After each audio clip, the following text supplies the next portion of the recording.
My name's Larry Burke. I have to ask my wife how old I am because I can't never remember. How old was I? 77?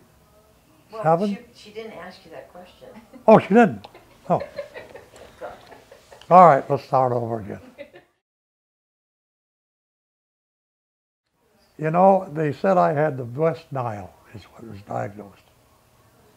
And that really, I guess, is not good. Awfully long time, and I'd always have to ask my wife what day it was because I never could keep track of the days. But I know it was, well, I feel that I was hospitalized for almost a year. And, you know, that's a year I couldn't hardly afford to lose. Well, it was, if I want to be honest with you, stark terror. But then they got so many nice people around, and they're constantly telling you, you're going to make it, you're coming on. So, and of course my wife is just like a rock. So I had some good things in that respect. I had some people looking out for me. There's slave drivers up there. I got on to, you know, you get on to rehab, and I had this one young man, I can't even remember her name. She put me on that bicycle for 20 minutes at a time. And I thought several times I was never going to make it.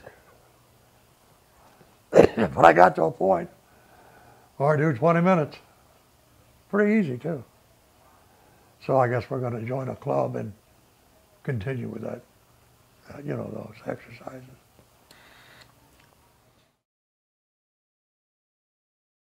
Well, they had these, I guess, what's his name? Glenn. The respiratory man. That guy's like a bulldog. If he's going to tell you you're going to be well, you're damn well going to be well. Because he'll know the reason why. I just, you know, he said, we're going to get you out of here, and by golly, here I am, out. He did a great job. They all did a great job, everybody. The nurses, everybody's great up there. Well, it turned from, I don't know how to put this, from the almost a year I spent in a hospital room to I can't wait to get out of here because now we're down to the end. I couldn't wait for the end. Of course, now we're out and it's you know, but boy, I'll tell you, it was a long road, long road. I guess I didn't realize I was that sick, but they told me I was close.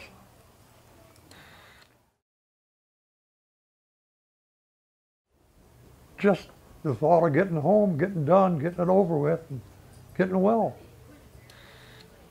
It's just, Can I say something? I think for him, when he got down and he really believed, and we all kind of thought he'd never get off the respirator, it was the emotional support that he got from the respiratory therapists and the love he got from the nursing staff, but it was the encouragement.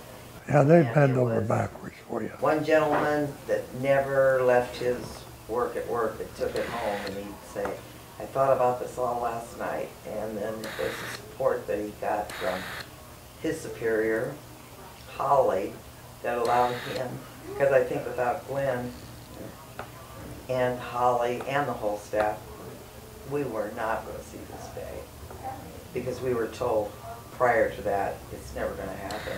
And they made us believe, and I think that's what it took, you know. So, and I think that's what he wants you to know, that yeah. it was every type of emotional support that you could get from a facility, and we were in 4 facilities. And I'm telling you, it was like God sent for us. I think it's got to be hard for a person to get up in the morning and walk away from their troubles and get somebody else's. It just, I know, I'm sure I couldn't do it.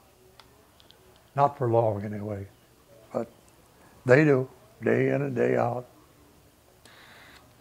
They do it. And it's just great that they're around. That's all. I always had my doubts that I'd get off. And I think one time they said I might have to go home with the trach in. I'm home and it's not in. That's a tribute to them people. Yep, I really like them.